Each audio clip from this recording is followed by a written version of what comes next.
नमस्कार, आदाब। आज हमारे साथ बात करने के लिए बागी बलिया के लाल पूर्व विधायक बैरिया श्री सुरेंद्र नाथ सिंह जी मौजूद हैं। सुरेंद्र जी, बलिया के लोग आज भी आपको मास्टर साहब कहकर पुकारते हैं। एक क्लासरूम से बच्चों को पढ़ाने से लेकर विधानसभा में दहाड़ने तक का यह सफर कैसा रहा? ऐसा पत्रकार जी, यदि सोचा जाए तो मानवीय जीवन का सबसे श्रेष्ठ दायित्व यदि कोई है जीवन में तो शिक्षक का है जी। परमात्मा ने हमको वो सब श्रेष्ठ दायित्व दिया और जिसका निर्वहन मैं कितना कर सका ये तो समाज जानता है और न तो मेरी आत्मा जानती है।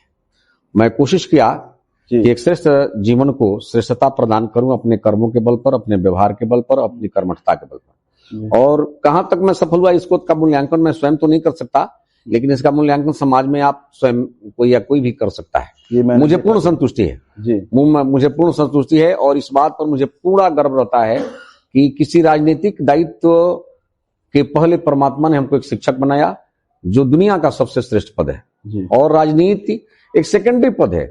आजकल के इस युग में राजनीति एक, यदि वास्तव में देखा जाए तो सेवा का एक सहज और आसान मार्ग है यदि नेता संवेदनशील और न्यायप्रिय है तब जी। नहीं तो एक शुद्ध रूप से ये व्यवसाय हो गया जी। राजनीति में आने का वो कौन सा पल था जब आपने तय किया कि अब झोला उठाकर जनता के बीच जाना है? देखिए पत्रकार जी, मैं कभी मन में कल्पना नहीं किया था क्योंकि परमात्मा ने हमको ऐसी आर्थिक स्थिति मेरी मजबूत घर की नहीं दी थी, तो मैं कभी मन में सोचता भी नहीं था।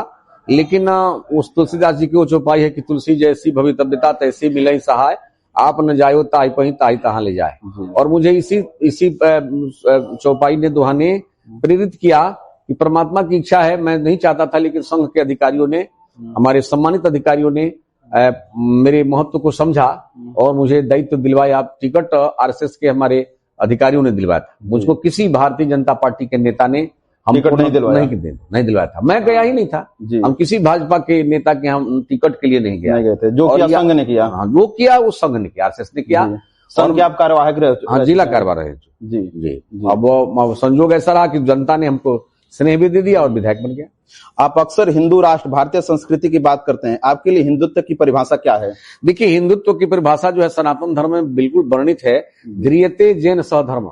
धर्म का व्यापक अर्थ में परिभाषा यही है कि जो संपूर्ण विश्व मानवता को, विश्व प्राणी को अपने अंदर समाहित करते हुए और अपने बराबर समझते हुए जो सेवा का संकल्प लेकर के जो भी भाव चलता है, जो भी सिद्धांत चलता है, सब सर्वे भवन्तु सुखिनः का नारा हिंदुत्व है।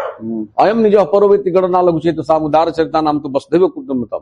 पूरा विश्व एक परिवार है, यह हिंदुत्व है। यही मानवता हिंदुत्व है, दया हिंदुत्व है, देना हिंदुत्व है, लूटना हिंदुत्व नहीं है, मारना हिंदुत्व नहीं है, बचाना हिंदुत्व है, किसी को कुछ देना हिंदुत्व है। यानी कि ध्रियते जैन सह धर्म, संपूर्ण विश्व मानवता को, विश्व व्यवहार को अपने अंदर समाहित करके एक श्रेष्ठ जीवन शैली विकसित करने का नाम हिंदुत्व है। मेरे कुछ राजनेता हिंदुत्व को गाली देकर आगे बढ़ते हैं, ऐसा है ना। देखिए, हिंदुत्व सब नहीं, ये भारत के राजनीति में ये बन गया है कि हिंदू को गाली दीजिए और हिंदू में भी यदि और न सपरे तो समाजवादी पार्टी और बसपा के नेता तो केवल ठाकुर ब्राह्मण भुनियार बनिया वैश्य और लाला को गाली देना चालू कर देते। ये लोग बड़ा दबाए। हकीकत ये कि आज की तिथि में संपन्न दलित में कहा जाए तो कुछ खास परिवार जो है, जो सीमित परिवार हैं, लोग सीमित परिवार जो विकसित हो चुके हैं, वो लोग सब अपना ले लिए। तो बैकवर्ड में भी जो धनी बैकवर्ड है, चाहे यादव हो, पटेल हो, चाहे कुछ भी हो, बैकवर्ड का सब हिस्सा वो अकेले लोग ले रहे हैं, चाहे प्रधानी से लेकर के जिला पंचायत विधायक की तक। तो गाली देते हैं सवर्णों को, हक छीन रहे हैं उसी पिछड़ों का, अति पिछड़ों का लोग हक छीन रहे हैं और गाली सवर्णों को देकर। ये बात समझ नहीं समाज पा रहा जी। आप आरएसएस से जुड़े हैं, आज की राजनीति में आपको क्या लगता है कि क्या हम उन मूल्यों को खोते जा रहे हैं जो संघ सिखाता है? देखिए, संघ से पहले भी सनातन संस्कृति सिखाई जी। संघ के पहले राम हुए हैं, संघ के पहले विवेकानंद हुए हैं, संघ के पहले हमारे रामकृष्ण परमहंस हुए हैं, संघ के पहले स्वामी शिवाजी महाराज हुए हैं, समर्थ गुरु सतगुरु महाराज हुए हैं, विवेकानंद हुए हैं, समर्थ गुरु रामदास हुए हैं, चाणक्य हुए हैं। तो अपना तो सांस्कृतिक संस्कार और मानवीय संस्कार सनातन का इतना विशाल और इतना कोमल, इतना दयालु है कि जिसका तुलना करना इस धरती पर किसी के बस की। सनातन एक जीवन जीने की पद्धति है। हाँ, जीवन जीने की कला को ही सनातन पर जी। सुंदर श्रेष्ठ संस्कारों से युक्त जीवन जीने की शैली को ही सनातन कहते हैं। रेवती गोलीकांड 2020 में समय में आपने अपने ही सरकार और प्रशासन के खिलाफ मोर्चा खोल दिया था। क्या आपको कभी डर नहीं लगा ऐसा है इससे पत्रकार कि जी, आपकी राजनीतिक करियर खत्म हो सकता है? जैसे पत्रकार जी, फिर मैं आपको बताया कि परमात्मा जो चाहता है वही होता है। यदि परमात्मा नहीं चाहते तो राहुल गांधी जैसा अयोग्य व्यक्ति आज भारतीय राजनीति का एक शिखर बना हुआ है, एक पक्ष बना हुआ है, जिसके पास जो अपना निजी व्यवहार भी जीवन के जीने का ज्ञान नहीं है। आप देखेंगे कि प्रेम प्रकट भी अपनी पत्नी बहन के साथ कैसे कर रहा था, शायद कोई अपने जीवन में पत्नी के साथ भी वैसा समाज में प्रेम प्रकट नहीं करेगा। तो जिसके पास सामान्य ज्ञान भी नहीं है वो भी भारतीय राजनीति में एक शिखर पद पर बैठा हुआ है। इसको क्या कहेंगे? प्रारब्ध ही ना कहेंगे। तो परिस्थितियां जिसको जहां लेके चली जाए इसकी चिंता में नहीं करता। भगवान राम भी अपने हनुमान के लिए कुछ भी छोड़े नहीं। अब देखें कि नहीं, तो नेता का धर्म है, उस धर्म को मैं राम के मर्यादा का पालन करता हूं। अपना कार्यकर्ता यदि किसी भी विषय पर संकट में पड़ गया तो नेता का धर्म है कि राम के आचरण से आधार पर हनुमान जैसे संकट में थे तो राम के साथ से छाये में, तो कार्यकर्ता के साथ अपने को खड़ा रखना चाहिए। दुख में, सुख में और विपत्ति काल में जो भी नेता अपने कार्यकर्ता के साथ खड़ा होता है वो केवल नेता नहीं, वो अपने भाई धर्म का पालन करता है और उसका अनुसरण करता है। उस समय क्षत्रिय मोह का भी आपके पास कलंक लगा था। देखिए, ये इसमें कोई कितना भी कलंक लगा दे, इसमें तौहीनी क्या भाई? परमात्मा ने हमको एक श्रेष्ठ कुल में, क्षत्रिय कुल में पैदा किया है। मेरे लिए गर्व की नहीं, गर्व की बात है। गर्व नहीं, गर्व कई बार कहूं, इससे बड़ा गर्व क्या हो सकता है? लेकिन क्षत्रिय जाति नहीं होती है, क्षत्रिय एक धर्म होता है। लूटने का नाम क्षत्रिय नहीं है, बांटने का नाम क्षत्रिय। हाँ, किसी को सताने का नाम क्षत्रिय नहीं है, बचाने का नाम क्षत्रिय है। चोरी करने वाले का नाम क्षत्रिय नहीं है, चोरी से बचाने वाले का नाम क्षत्रिय है। आप एक बार कहे थे कि संस्कारों से रेप रुकते हैं, कानून से नहीं। इस बयान पर बहुत हंगामा हुआ था। आज आप उस बात को किस तरह स्पष्ट करना चाहते हैं? मैं अपनी धारणा पर आज भी कायम हूँ। मैं निश्चित रूप से कह सकता हूँ कुछ लोगों कि आज की जो संस्कृति हमारी दुर्बल होती जा रही है, आधुनिकता के दौर में अर्धनग्नावस्था में, चाहे बालक हो चाहे बालिका हो, का घूमना, ये जो है चारित्रिक अत्याचार का बढ़ाना, इसको प्रश्रय देना है। और जो है समाज इसको विकसित अपने को मान रहा है। अर्धनग्नावस्था में चाहे बेटी हो चाहे बेटा हो, यदि घूम रहा है, अपने का प्रदर्शन कर रहा है, शरीर अंगों का प्रदर्शन कर रहा है, तो वो एक तरह से भ्रष्टाचार का, चरित्रहीनता का एक तरह से निमंत्रण दे रहा है, परिचय दे रहा है। और इस पर नियंत्रण होना चाहिए और सिविल ड्रेस कोड लागू होना चाहिए। परिधान का भी सरकार से मांग करते हैं। बिल्कुल, मैं मांग करता हूँ कि सभ्य समाज में सभ्य वस्त्र धारण करना भी एक, मान के चलिएगा कि सामाजिक और राष्ट्रीय एक मर्यादा है और उसका पालन होना चाहिए। यदि जो भी राजा इसका पालन करवा दे, मान के चलिएगा कि राजा बिल्कुल इस धरती पर राम राज लाना चाहता है। बिल्कुल।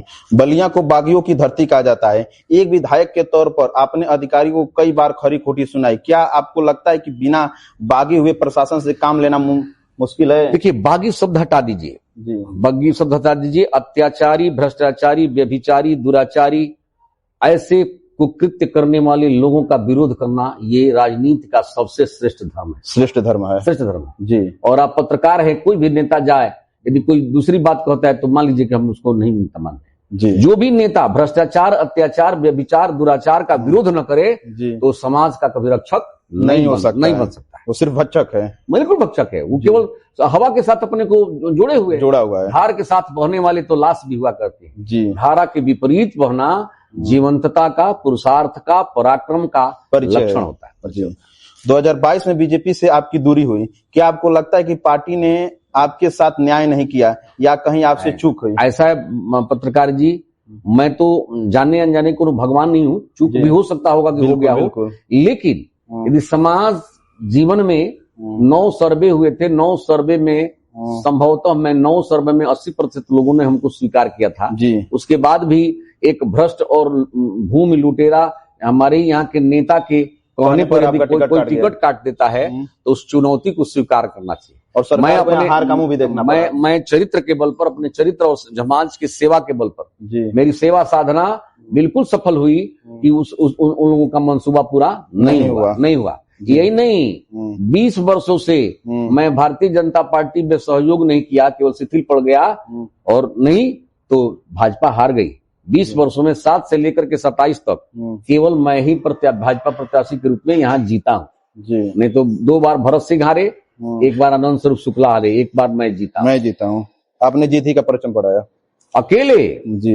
बलिया का बैरिया क्षेत्र बाढ़ और कटान से हमेशा जूझता है। राजनीति में इतर की समस्या का अस्थायी समाधान आपकी नजर में क्या है? देखिए पत्रकार जी, हकीकत यह है कि भ्रष्ट ये कर्मचारियों के चलते जो काम गुणवत्ता पर कर्मचारी ठीक से काम नहीं करते गुणवत्ता पर तो बार-बार शिकायत आ रही है। बिल्कुल होता है और हम लोग निगरानी करते, सरकार भी इसकी अनदेखा कर रही है, उसके बाद भी चोरी हो जाता है। हम लोग विधायक थे तो भी चोरी कर लेते सब, लेकिन जितना बन पड़ा, मुझे खुशी है कि जब से 17 से 22 तक मैं विधायक रहा और भगवान की कृपा से ही, गंगा मैया और घाघरा की कृपा से रही, कोई भी गाँव कटान से समाप्त नहीं हुआ। एक आध घर को तो नहीं कह सकता फंस गया होगा, कट गया होगा, लेकिन संपूर्ण गाँव कहीं भी नष्ट नहीं। अस्थायी इलाज इसका नहीं हुआ।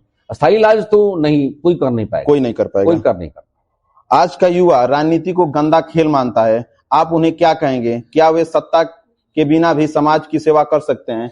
बिल्कुल, क्योंकि युवा देखिए आपसे बहुत ज्यादा जुड़े हैं। देखिए पत्रकार जी, हकीकत ये कि सेवा का तो असली स्वरूप तभी होता है जब प्रसन्न मन से और हृदय से स्वीकार करके निरीह, पीड़ित, गरीब, दलित और मने अनाथ लोगों की सेवा किया जाए, तो मानवता की सेवा ही राजनीति की भी सेवा है। जी बिल्कुल। लेकिन अब कोई कर पाए तब न, लेकिन इस कलयुग में भ्रष्ट अधिकारी जहां पर आंख गड़ाए हुए है, अधिकारी कर्मचारी लूटने की मंशा से है, वहां पर केवल बिना सत्ता के सहयोग से उन पर लगाम लगाना भी संभव नहीं। क्या आप उल्टे फंसा भी देते हैं? क्या आप उसके ऊपर शिकायत करते हैं?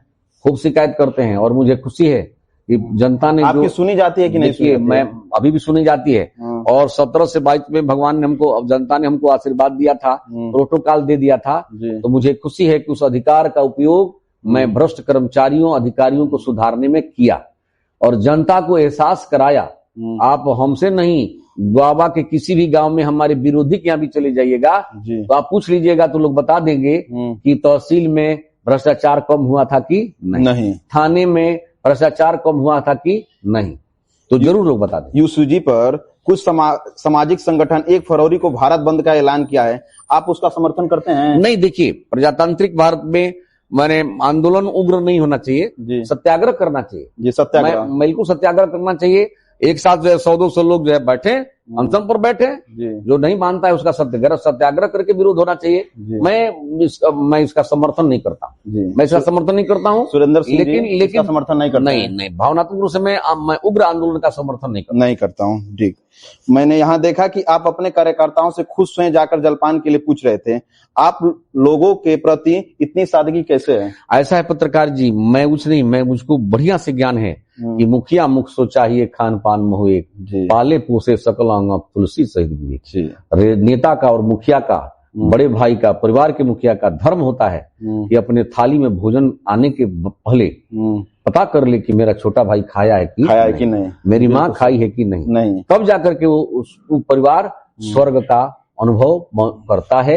और यही सामाजिक जीवन में भी मुझको चूंकि 17 से 22 में मैं एक बार विधायक बन चुका हूँ, एक तरह से द्वाबा और कार्यकर्ता मेरा भाई के समान है, मेरे परिवार के समान है। तो मान लीजिए जिस परिवार को मैंने निमंत्रित किया है और हमारे दरवाजे से 1 गिलास बिना पानी पिए बिना चला जाएगा, तो हमारे लिए इससे बड़ा दुर्भाग्य कुछ भी नहीं हो सकता है। इसलिए मैं संतुष्ट हो लेता हूँ। अरे हम क्या करते हैं, 1 गिलास पानी पिलाते हैं, उसमें क्या जाता है? सही बात। लेकिन उतने ही से मेरा कार्यकर्ता समझता है कि प्रसन्न हो जाता है। मेरा नेता स्वयं मुझे आकर, मेरा नेता मुझको पूछा, मैं जब दरवाजे पर जाता हूँ तो लोग हमको काजू, किशमिश, मिठाई, बर्फी खिलाते हैं, हम एक सूखा 1 गिलास पानी न पिलाएं तो हमसे बड़ा भागा कौन होगा? 1 गिलास पानी और भेली न पूछें, हमसे बड़ा भागा क्या? हमारा भागा कौन, हमसे बड़ा भागा कौन होगा? सही बात। इसलिए मैं अपना सौभाग्य समझता हूँ कि मेरे दरवाजे पर आया हो मेरा भाई, मुझसे कम से कम 1 गिलास पानी तो पी के जाए। भाई हमको तो हम रसमलाई खिला नहीं सकते, तो 1 गिलास पानी पिला देते हैं, वही उन लोगों के लिए पंचामृत बन जाता है। जी सही बात है।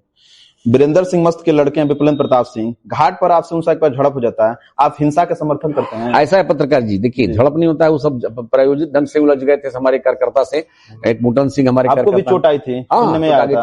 आंख में आपको भी चोट आई थी। हाँ, कार्यकर्ता को मैं छोड़ करके नहीं भगता हूँ जी क्योंकि क्षत्रिय हूँ जी। रणभूमि में मृत्यु को स्वीकार कर सकता हूँ लेकिन भगना स्वीकार अपने लोगों के लिए जान देते हैं। भगना स्वीकार नहीं करता हूं। जी मृत्यु भले प्रसन्न मन से वर्ण कर लूंगा जी लेकिन युद्ध भूमि से भगता नहीं हूँ। अपने कार्यकर्ता को अपनी आंखों के सामने अकेले नहीं छोड़ के जाता हूँ। जी चाहे जो भी उसके लिए हो जाएगा, हम हमारे लिए कुछ दुख की झेलने को बात। तैयार हो। हाँ बिल्कुल तैयार है जी।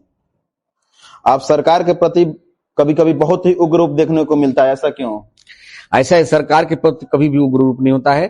सरकार के कभी कुछ नीतियों के सरकार के अधिकारियों के खिलाफ, अधिकारियों के खिलाफ। जी सरकार हमारी है और हमारे नेता भी अच्छे हैं। अधिकारियों के खिलाफ, अधिकारियों के आचरण के कारण मैं दुखी होता हूँ और कभी कभी डांटता हूँ। जी। आप बलिया के अधिकारी को कभी नाचने वाली से तुलना करते हैं, ऐसा क्यों? इसलिए ऐसा नाचने वाली शब्द तो नहीं कहूंगा, लेकिन वहां एक जरूर कहता हूँ, उनका भी एक सिद्धांत होता है कि जहां पर पैसा ले लेते हैं तो वहीं पर स्थिर होते हैं, जाकर के रात भर अपना डांस करते हैं। लेकिन भ्रष्ट कर्मचारी और अधिकारी, उनका स्तर जो है उससे भी गिरा हुआ है कि दोनों तरफ से घूस ले लेते हैं। जी दोनों तरफ से घूस ले लेते हैं। बताइए तो इसको क्या कहेंगे? और उस पर भी काम नहीं करते। वो भी काम नहीं करेंगे, उस पर भी काम नहीं करेंगे। दोनों पक्षों से घूस ले लेंगे और काम नहीं करेंगे, तो इसको क्या कहेंगे? तो माना जाएगा ना कि इनकी तुलना में नर्तकी का चरित्र कुछ अच्छा है। जी सही बात है। बलिया में भ्रष्टाचार बढ़ गया है, क्या आप इस बात को मानते हैं? बिल्कुल मैं स्वीकार करता हूँ, इसमें कोई दो राय नहीं है। शायद ही अभी तो असली बात भगवान बताएगा और नहीं तो उनकी आत्मा बताएगी, हम लोग क्या देखेंगे। लेकिन मैं इस बात को दुख के साथ कह सकता हूँ कि कोई कर्मचारी अधिकारी, बहुत कम ऐसे हैं, 100% नहीं कहूंगा, नाम मात्र में कहीं चुने हुए गिने गिने लोग हो सकते हैं कि भ्रष्टाचार न करते हो, नहीं तो सब संलिप्त उसी में। इस पर जो है हमारी सरकार को लोग बदनाम करना चाहते हैं और भ्रष्टाचार पर नियंत्रण भी कमजोर हुआ है। सरकार भी इसे अनदेखा कर रही है, क्या आप इस बात को मानते हैं? नहीं, सरकार अनदेखा नहीं कर देती है भाई। मान लीजिए कि हमारे नेता इसको अनदेखा करें, यदि प्रतिनिधि इस पर सतर्क रहे। मैं आपको बताया अभी कि 17 से 22 में मैं भ्रष्टाचार 2 में कब कर लिया था। सब प्रतिनिधि इस पर निगरानी करे। माननीय जोगी जी और माननीय मोदी जी तो हर जगह जाएंगे नहीं, उनके प्रतिनिधि ही, उनके सांसद और विधायक ही उनके प्रतिनिधि हैं, सरकार के प्रतिनिधि हैं, तो उनको धर्म निर्वाह करना चाहिए। जी। बलिया में भाजपा के कार्यकर्ता उपेक्षित हैं, क्या आप इस बात को मानते हैं? देखिए, भारतीय जनता पार्टी के कार्यकर्ता, उपेक्षित शब्द हमारे समझ से थोड़ा से लिए दुर्बल ही है। जी बात समझते नहीं? जी। भाजपा का नेता होकर के, विधायक और मंत्री होकर के यदि किसी अपने कार्यकर्ता के सुख दुख को न जाने और समस्या जान करके उसका निदान करने का प्रयास न करे, तो हमारी समझ से मान लीजिए कि उससे दुर्भाग्यशाली कोई नेता नहीं हो सकता। नहीं हो सकते। आखिरी सवाल, आप एसडीएम दफ्तर में घुसकर तहसीलदार को जूता मारते हैं, क्या यह लोकतंत्र के खिलाफ है? आप ऐसा फिर वो देखिए, मैं ऐसा जीवन में 2-4 बार घटना हुआ है, 2-4 बार जरूर हुआ है, लेकिन इसे मानते हैं? मैं बिल्कुल मानता हूँ और इसको मैं अच्छा चीज नहीं मानता हूँ। लेकिन सवाल ये है कि यदि क्लास 1 की कुर्सी पर बैठा हुआ सम्मानित अधिकारी संविधान का तराजू लिए हुए बैठ करके भी यदि तराजू को कलंकित करेगा, न्याय को कलंकित करेगा, तो वो अधिकारी नहीं रह गया, वो धिक्कारी है, भ्रष्टाचारी है और उसका जवाब उसी रूप में होना चाहिए। जी बिल्कुल।